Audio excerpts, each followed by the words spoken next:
כל מי שגדל עם השירים של בועז שרעבי כמוני בטוח מכיר את השאלה החשובה ביותר, איך מוצאים את ההבדל שבין לקחת ולקבל. והעניין הוא שכל דבר בעולם הזה מקבל חיות רק ממקום אחד, מהשם יתברך.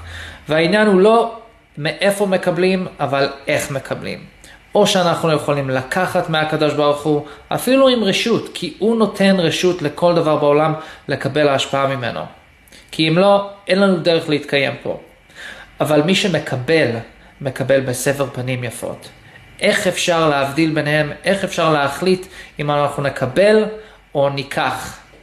הכל תלוי בלתת. לבועז יש את השאלה וגם את התשובה, לתת.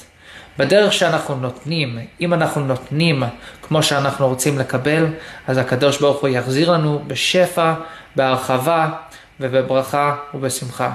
אם אנחנו פשוט נותנים בדרך שהבן אדם שמקבל לא מקבל, הוא פשוט לוקח, אז אנחנו גם ניקח מהקדוש ברוך הוא.